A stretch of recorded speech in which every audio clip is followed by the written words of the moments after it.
Ginjal manusia adalah organ yang berfungsi sebagai penyaring darah dan pengatur keseimbangan cairan, elektrolit, serta pH di dalam tubuh.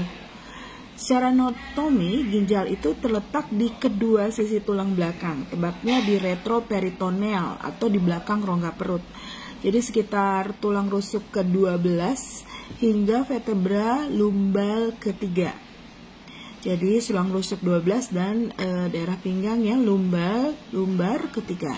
Bentuknya itu seperti kacang yang panjangnya sekitar 10-12 cm dan lebarnya 5-7 cm dengan tebal 3 cm.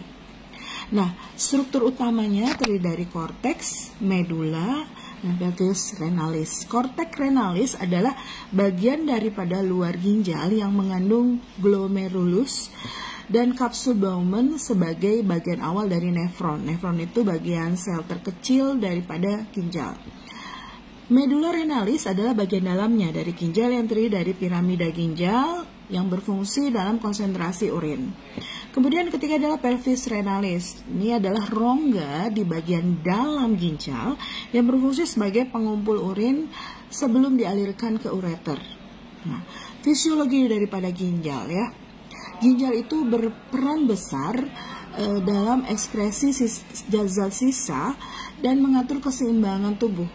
Ya, berikut ini adalah fungsi utamanya, antara lain satu untuk filtrasi glomerulus. Jadi darah yang masuk melalui arteri renalis ya difiltrasi atau disaring di glomerulus, menghasilkan zat filtrat yang tidak mengandung sel darah atau protein besar. Jadi kalau ada kebocoran protein besar seperti albumin, nah itu berarti terjadi gangguan pada filtrasi glomerulus. Ada apa nih di ginjal gitu ya. Lalu reabsorpsi. Pertama tadi filtrasi glomerulus, kedua adalah reabsorpsi. Nah, zat-zat penting seperti glukosa ya, gula, asam amino dari protein, dan sebagian besar air itu direabsorpsi kembali ke darah dari tubulus ginjal. Nah, tiga adalah sekresi tubulus. Nah, semua zat-zat sisa atau berlebih seperti ion hidrogen dan zat asing disekresikan ke dalam tubulus untuk dihilangkan melalui urin. Yang keempat adalah pengaturan volume dan keseimbangan elektrolit. Ginjal itu dia mengatur keseimbangan natrium, kalium, dan kalsium serta mempertahankan volume darah. Kelima adalah pengaturan pH darah. Dengan sekresi ion hidrogen dan reabsorpsi bikarbonat, ginjal membantu menjaga pH darah tetap normal. Dan keenam adalah produksi hormon. Jadi ginjal juga menghasilkan hormon ya. Pertama, eritropoietin merangsang pembentukan sel darah merah di sumsum tulang. Kemudian hormon renin mengatur tekanan darah melalui sistem renin angiotensin aldosteron. Lalu ketiga adalah hormon kalsitriol. Nah, kalsitriol ini adalah bentuk aktif dari vitamin D yang mengatur keseimbangan kalsium dan fosfat.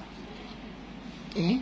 Untuk proses pembentukan urin ada 3 langkah. Yang pertama difiltrasi di glomerulus, kedua direabsorpsi di tubulus proksimal, lengkung Henle, dan di tubulus distal.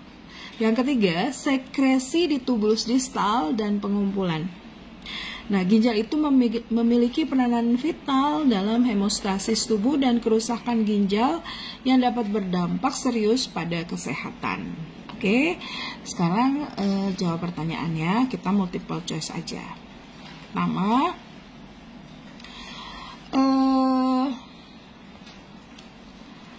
di manakah ginjal terletak di dalam tubuh manusia? A. Di rongga dada, B. rongga perut, C. rongga pelvis, atau D. rongga hati. Jawabannya pasti di rongga belakang rongga perut. Kedua, bagian ginjal yang mana yang berfungsi menyaring darah pertama kali? A. Tubulus proksimal, B. Tubulus distal, C. glomerulus, 4. Pelvis renalis. Jawabannya adalah C. Glomerulus. Kemudian 3. Apa struktur berbentuk tabung yang mengumpulkan urin dari ginjal dan mengalirkannya ke kandung kemih? A. Ureter, B. Uretra, C. Nefron, D. Korteks. Jawabannya A. ureter. Ya, ureter. Jadi dia tuh berbentuk tabung, struktur tabung yang mengumpulkan urin dari ginjal. Jadi kalau dari ginjal sebelum ke vesika urinaria dia akan melewati ureter. Ya, ureter itu kalau dia dilewati oleh batu, itu nyeri sekali sampai terjadi kolik. Oke. Keempat, filtrasi darah di ginjal terjadi di mana? Di A, tubulus proximal, B, tubulus distal, C, glomerulus, D, medula. Jawabannya di mana? Filtrasi ginjal terjadi di glomerulus. Oke. Sekarang kelima, apa yang dimaksudkan dengan cortex renalis? A, lapisan dalam ginjal, B, lapisan luar ginjal, C, rongga tempat urin terkumpul, atau D, saluran keluar ginjal. Jawabannya B, lapisan luar ginjal. Sekarang keenam, fungsi utama dari piramida ginjal adalah A, mengalirkan darah ke glomerulus, B, menyaring urin, C, membentuk konsentrasi urin, atau D, mengumpulkan urin dari nefron. Jawabannya membantu konsentrasi urin. Oke. Sekarang nomor 7 ya. Bagian ginjal yang mengumpulkan urin sebelum dialirkan ke ureter adalah A, cortex renalis, B, medulla renalis, C, pelvis renalis, atau D, glomerulus. Jawabannya adalah pelvis renalis ya. Sekarang proses 8 ya, proses reabsorpsi di ginjal terjadi pada A, glomerulus, B, tubulus proximal, C, pelvis renalis, atau D, uretra. Jawabannya tubulus proximal ya, reabsorpsi ya, di proses reabsorpsi. Kemudian 9, bagian yang mengatur tekanan darah melalui sekresi renin adalah A, cortex renalis, B, glomerulus, C, sel juxta glomerul, atau ureter. Jawabannya sel juxta glomerular.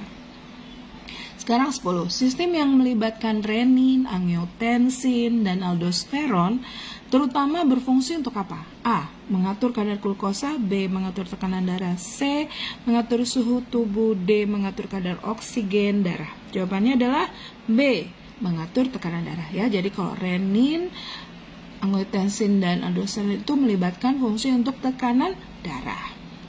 Oke, 11. Cairan filtrat pertama kali terbentuk di mana? A, tubulus proximal, B, capsule Bowman, C, lengkung Henle, atau D, tubulus distal. Jawabannya kapsul Bowman. Oke. 12. Apa fungsi dari hormon eritropoietin yang dihasilkan oleh ginjal? A, mengatur keseimbangan natrium, B, menstimulasi produksi sel darah merah, C, mengatur tekanan darah, atau D, mengontrol kadar glukosa darah. Jawabannya adalah B, menstimulasi produksi sel darah merah. Ya, jadi kalau ada gangguan pada ginjal, kemungkinan hormon eritropoietin juga terganggu sehingga terjadi anemia. Ya, biasanya kalau orang gagal ginjal itu dia kalau tidak didialisis atau dicuci darah biasanya mengalami anemia, datang sudah sesak nafas gitu ya. Oke. Hasil laboratoriumnya juga ureum kreatinnya meningkat.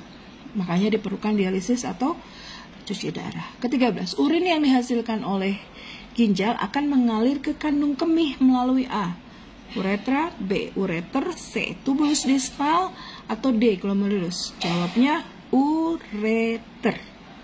Ya. Jadi dari ginjal menuju kandung kemih atau vesika urinaria itu melalui ureter. Ya. Oke. Nanti kalau dari vesika urinaria keluar melalui uretra. Kemudian nomor 14, zat yang diambil kembali oleh tubuh dari cairan filtrat disebut proses apa? A, filtrasi, B, sekresi, C, reabsorpsi, atau D, ekskresi. Jawabannya C, diambil kembali ya, berarti reabsorpsi.